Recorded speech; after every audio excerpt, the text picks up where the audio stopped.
She says, I hope that there's one thing. Keep in mind who's saying this now. Right. Miss Pro-Abortion, how many babies can we kill? Foaming at the mouth, pro-abortion. I would hope that there's one thing that we can do working together as we go forward that speaks to what the Bible tells us about the dignity and worth of every person. Long as they're not in the womb, mind you. So anyway, it makes me sick to my stomach. It really does. But you know what? I've said it before. We've talked about it here many times. We're in a stage in our history, I call the winnowing out stage, where people are being exposed for what they are. Mm-hmm. And this woman is being exposed. She's a counterfeit Catholic. She's a counterfeit Christian. And there's more and more and more of this sort of thing happening. Mm-hmm. But do you have any idea what kind of flack this woman would raise if someone said to her, well, we've got to defend the unborn because that's how you live out the gospel, and the Bible tells us this and the Bible tells us that? She'd be the very first one, and she said it before. You know, she said before, I cannot go into the halls of Congress and enforce my personal religious views on the country. I'm a congressperson. I'm not there to be their conscience, or, you know, she said those sort of things in the past, as have all of these degenerates just like her. And yet now when they find it convenient because they think, well, we can get all these Catholic bishops now to speak out on immigration, now all of a sudden they're quoting Bible verses and talking about how the priests need to speak about this from the pulpit. I'd like to think that no priest or bishop or anybody would even go speak to her unless it's to excommunicate her out of the church. And until church leaders get the guts enough to say, this woman is not a Catholic, right, we're going to have that problem. Mm-hmm. Somebody's got to be bold enough to say, this is a hypocrite. Mm-hmm. Right. This person does not represent us. She's a heretic. She's worse than a hypocrite. She's a heretic. You know, when I was a little boy, I used to study the Bible, and I used to read about the Pharisees and the scribes and all. Going, oh my goodness, were there people like that? I'm going, where are there people like that now? There are still people like that. And there always will be. Yeah. I heard a pagan guy on the radio the other day. I can't even remember who it was, but it got my attention that even he noticed, and he said, churches don't stand for anything anymore. They don't stand for anything. Oh, sure. And this guy said it, and I was going, wow, he notices that it's a bunch of mishmash wish-wash. Well, you know, there's so many inconsistencies of what Nancy Pelosi says every single day. In fact, she'll contradict herself in the same sentence. Right. One of the things that struck me was she said, you know, the people who are sitting in the pulpits are against immigration reform. Well, I sit in the pulpits, and I'm not against immigration reform. We have a serious immigration problem, and I'm not opposed to immigration whatsoever, just that people need to cross the border legally. Yes. The people that come here from Ireland have to have a rigorous exam and acceptance policy, why the people from South America can just come across the border. But here's my point. The reason we have a, quote, immigration problem is because of the policies of Nancy Pelosi in the last 40 years. It's not that we have jobs that no Americans will do. It's the fact that we have jobs with no one to fill them. Because we've killed them. Because we've killed 50 million children. There are real jobs in America, and I believe, and maybe I'm swimming upstream, I usually do, but maybe the reason we're exporting so many jobs across the country or to other countries like China and Mexico and Canada and Ireland and Europe is because we don't have the workforce that we ought to have because we've taken the lives of these babies. You're exactly right. I wrote an article about this. It's on our blog several months ago.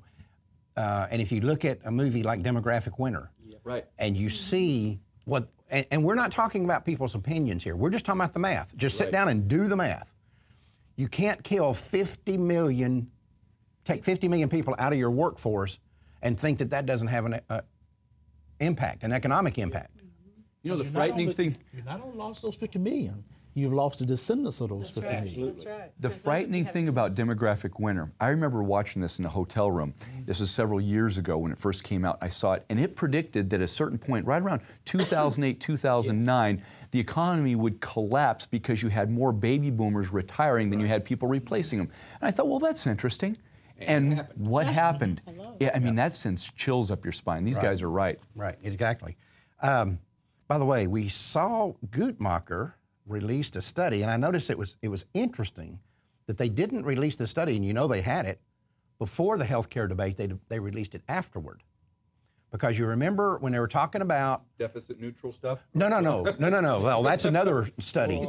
But they were talking about how you can't disadvantage women by not putting payment for abortion in national health care because so many women rely on their existing insurance policies to pay for health care. Right. And if those are taken away and national health care comes in and doesn't pay for it, then those women won't be able to have abortions.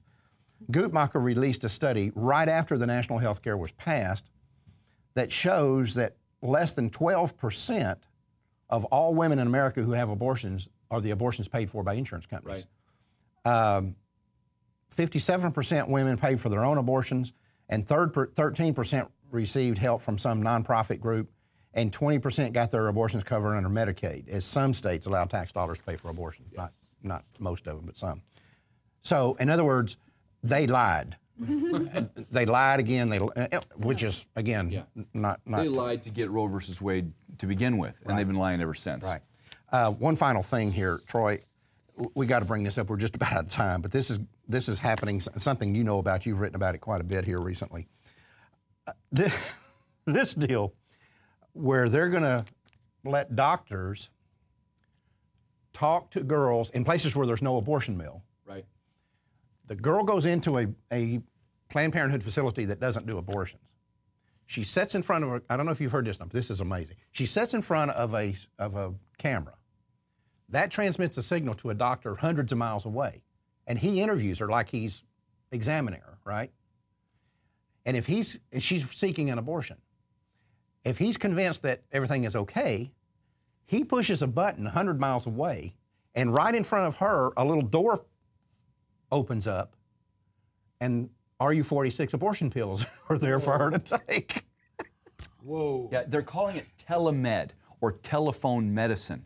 Yeah. Literally, there is no doctor-patient relationship, which is, of course, remember, abortion decision should be between her doctor and her God. Well, forget God, and now forget the doctor-patient relationship. Right. It's clearly illegal, and this is happening in Iowa, because Iowa statute says that a doctor must be present during the abortion. And what does present mean? Present means present during the abortion. On top of that, it's off-label use from the FDA. When the FDA approved this, and we know it was politicized, they said that a doctor must be present, must be part of this procedure. And so here we have Iowa, Planned Parenthood of Iowa, completely running afoul of the law, afoul of the prescribed required administration of the drug. And because we know that we've had over 13 maternal deaths associated with our RU46, and over 1,000, I think 1,200 serious complications associated with this.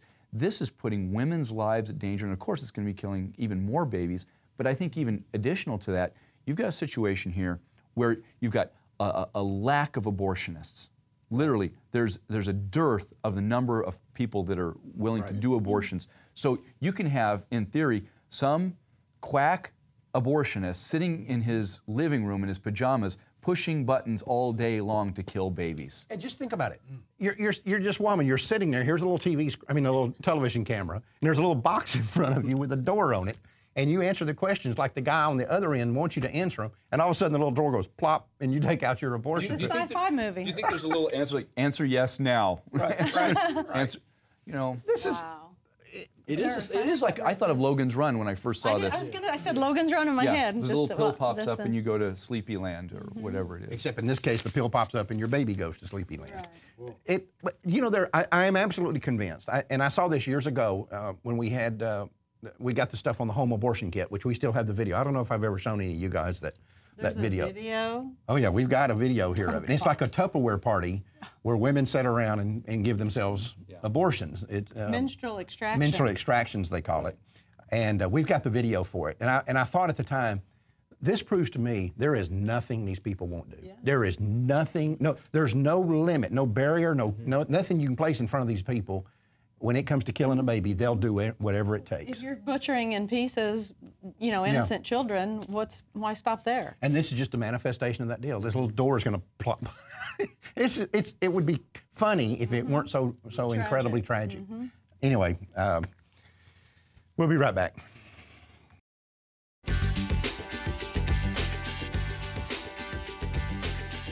It seems that almost every conservative commentator, political pundit, and Republican Party guru is convinced that this November is going to be a bloodbath for the Democrats.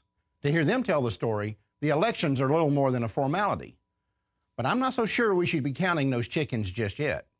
Let me remind you that many of the experts who are now saying that the health care fiasco has doomed those who supported it are the same experts who proclaim that the election of Scott Brown in Massachusetts ended any chance of health care passing in the first place. Of course, as we all now know, that little pearl of wisdom put the Republicans to sleep and shifted the Democrats into high gear. The result was that a few weeks later, Nancy Pelosi and Harry Reid could be seen leering over Obama's shoulder as he signed national health care into law.